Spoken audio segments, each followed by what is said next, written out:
Em poucas palavras.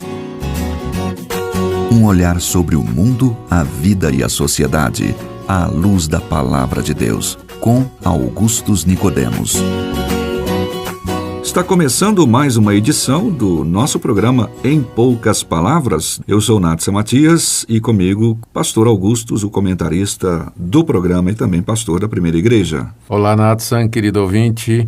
Mais uma vez estamos aí com você para esse momento, para esses minutos de comunhão com Deus e compartilhar da sua palavra. Espero que seja uma bênção na sua vida.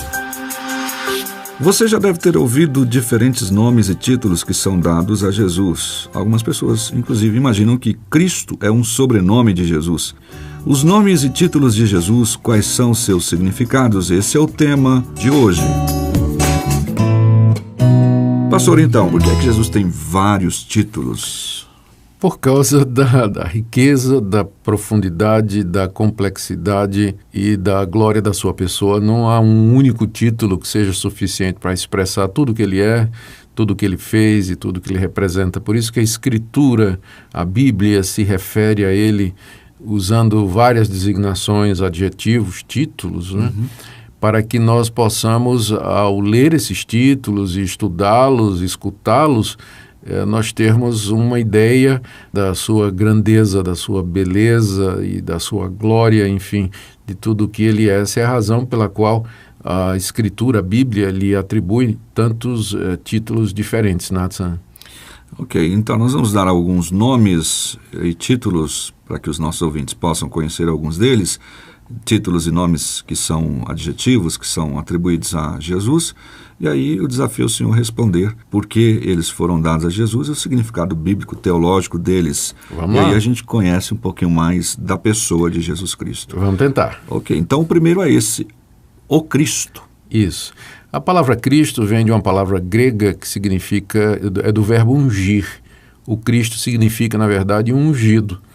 E é uma referência ao Antigo Testamento, ao servo do Senhor, o Messias. A palavra Messias, ela significa exatamente isso, aquele que é ungido. E ungido no sentido de separado. No Antigo Testamento, quando Deus chamava um rei, ou quando Deus instalava um sacerdote ou um juiz, aquela pessoa era designada, separada, instalada naquela função através da unção com óleo que geralmente era feita por um profeta. Então o profeta vinha por ordem de Deus, como por exemplo o profeta Samuel, que ungiu o rei Davi como rei no lugar de Saul. Então Deus enviou o seu filho ao mundo com uma missão. E ele então seria um ungido de Deus para realizar essa missão, o Cristo, o ungido. Só que a unção de Cristo não foi com óleo, né? Mas ele foi ungido com o Espírito Santo. Há uma referência lá no Antigo Testamento, no profeta Isaías, dizendo que o Senhor Deus me ungiu para evangelizar os pobres e anunciar aos cativos a libertação e o ano aceitável do Senhor.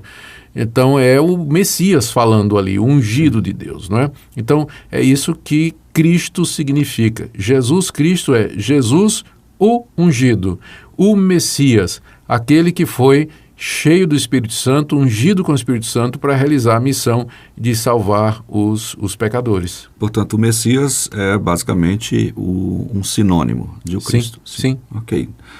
O Filho de Deus. Pronto, esse título se refere à divindade de Cristo.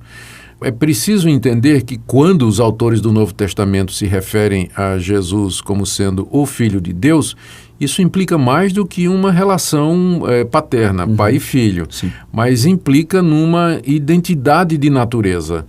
Jesus é filho de Deus no sentido de que ele tem a mesma natureza divina de Deus.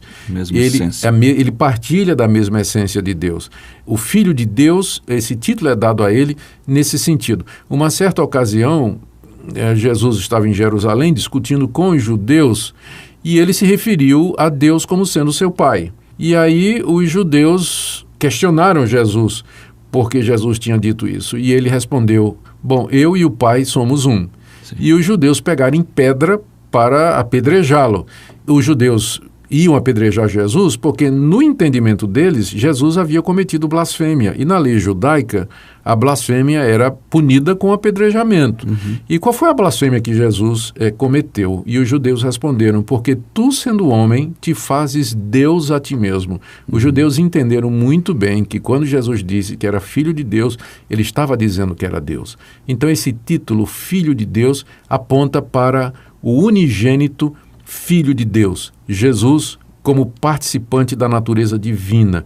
Ele é aquele que veio de Deus, participa da natureza de Deus e veio a esse mundo na forma humana para salvar pecadores. Isso não como um ser criado. Não como um ser criado, não é? Como algumas seitas dizem aí, mas como Filho de Deus, ele preexiste, ele é desde toda a eternidade. Então, o próximo título que o Novo Testamento sempre dá a Jesus como Filho do Homem. Qual é a relação, então, dessa? Filho do Homem é uma expressão que aparece lá no profeta Daniel. Se não me engano, no capítulo 4, Daniel tem uma visão em que ele vê o ancião de dias, que é Deus, assentado na sua glória, e numa nuvem vem alguém como o Filho do Homem, que se apresenta diante dele, e o ancião de dias, que é Deus, lhe dá o reino e todos os reinos desse mundo e domínio. O reino que lhe é dado é um domínio, é um reino eterno que nunca haverá de cessar. Então, essa figura do Filho do Homem na escatologia do Antigo Testamento, na esperança messiânica, era identificada com o Messias. O Messias, ele é chamado do Filho do Homem porque ele, além de adotar a figura humana, assumir uma figura humana, ele estaria representando a humanidade, seria o cabeça de uma nova raça. E por isso ele tem essa designação de Filho do Homem.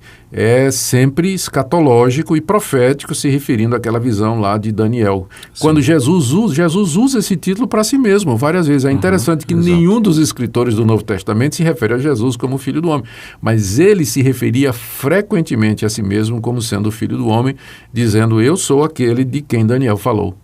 Excelente. Continuando nessa questão ainda desse adjetivo, né, filho, o filho de Davi. Pronto. Esse aí essa outra designação de Jesus, ela tem uma conotação de cumprimento. Quando Deus apareceu a Adão lá no paraíso, depois que Adão havia pecado, fez a promessa de que viria um descendente da mulher que esmagaria a cabeça da serpente.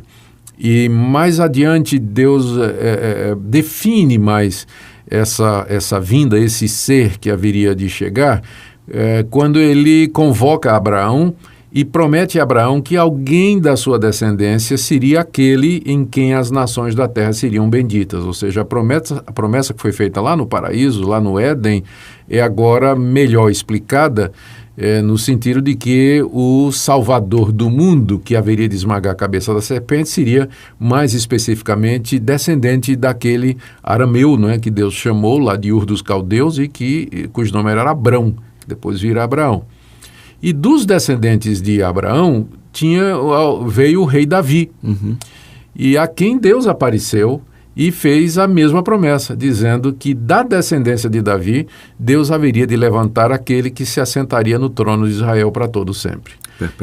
Perpetuamente. Por isso, quando os escritores do Novo Testamento se referem a Jesus como filho de Davi, estão dizendo que ele é aquele que cumpriu essa promessa. E, de fato, Jesus era da genealogia de Davi. Ele se assentou no trono de Israel, ele reina. Alguns olham ainda para essa perspectiva como sendo futura, mas de acordo com o Novo Testamento, Cristo, quando ressuscita dos mortos e ascende aos céus, à glória de Deus, ele se senta no trono do universo, portanto, no trono não só de Israel, mas de todo mundo. Então ele já reina como filho de Davi, ele já tem o reino, todo o poder e toda a glória foram dados a ele. Em poucas palavras, a gente vê que vai ser difícil a gente poder falar de todos esses títulos. Vamos a pelo menos mais alguns. Vamos lá. O Cordeiro de Deus. Usado por João no seu Evangelho. Eu estava lendo, inclusive, essa passagem 2 dias atrás, Nathan, quando Jesus aparece no Rio Jordão, João Batista, que estava lá, batizando as multidões, aponta para ele e diz: eis o Cordeiro de Deus que tira o pecado do mundo. E no dia seguinte, ele viu Jesus outra vez e repete: pela segunda vez, eis o Cordeiro de Deus. Esse título aplicado a Jesus identifica Jesus como aquele sacrifício que Deus oferece pelo pecado do homem.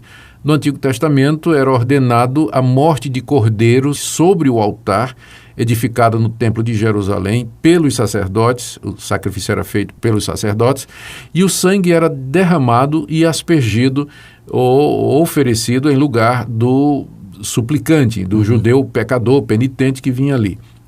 Deus, então, envia Jesus como sendo o cordeiro dele, o sacrifício que ele envia. E no altar da cruz do Calvário, Jesus realizou um sacrifício completo de uma vez por todas para expiação e pagamento dos pecados do seu povo. Então é nesse sentido que ele é o Cordeiro de Deus. Mais um? Mais um. Luz do mundo. Luz do mundo foi Jesus que usou. No Evangelho de João, ele se refere a si mesmo como sendo a luz do mundo. Inclusive diz que quem o segue não andará nas trevas, mas terá a luz da vida. Eu creio que Jesus usou essa figura, essa ilustração a seu respeito, para mostrar que a humanidade está em trevas, trevas de ignorância espiritual e trevas morais. A escuridão das trevas, a devassidão do pecado, a escravidão do pecado e o castigo que se seguirá a isso. E no meio dessas trevas que cobrem a humanidade, a ignorância de Deus, Jesus vem trazendo o verdadeiro conhecimento de Deus. Ele nos revela o Pai, ele é o caminho, a verdade e a vida, e como tal, ele é a luz que brilha no meio da escuridão. E eu acho que tem até um outro fator interessante, Natsan, é que se nós o seguirmos, nós saberemos para onde vamos, nós veremos o caminho, nós não tropeçaremos. Nesse sentido, ele é a luz do mundo e não a outra, ele e ele somente. Bom, há muitos outros títulos que a gente podia estar citando aqui, nós vamos encerrar por enquanto. Depois da música, o senhor me fala de mais um só, que é Salvador. Pois não. Um certo Galileu andou por aqui, demonstrando amor, se importando com o sofredor, ensinando viver para os grandes e os pequenos, explicou a palavra de Deus com graça e verdade. Mesmo que o ouvissem com maus pensamentos, ó judeu tão especial, és o ungido rei imortal. Sem dúvida, o mestre, eu te peço, por favor, responde-me. Quando estivestes aqui, em que pensavas? No reino e na justiça, em que pensavas? Verdades a serem vistas, em que pensavas? Virtudes e louvores. Estamos de volta então, e agora vamos encerrar o nosso programa com mais um título de Jesus, Salvador. Natsan, esse termo é muito usado no Novo Testamento para se referir a Jesus e o designa como sendo aquele enviado por Deus para nos salvar da culpa dos nossos pecados, do poder do pecado sobre nós e finalmente da presença do pecado quando ele nos ressuscitar dos mortos. Nesse sentido, ele é único, a ponto de o apóstolo Pedro dizer no livro de Atos que não há outro nome dado entre os homens pelo qual possamos ser salvos. Jesus, o Salvador do mundo, não há outro. Vamos ficando por aqui, dizendo aquilo que Jesus mesmo disse acerca de si mesmo. Eu sou o caminho, eu sou a verdade e eu sou a vida. Ninguém vem ao Pai se não for por mim. Pastor, até o próximo programa. Até o próximo programa, Natsan. Em poucas palavras, um olhar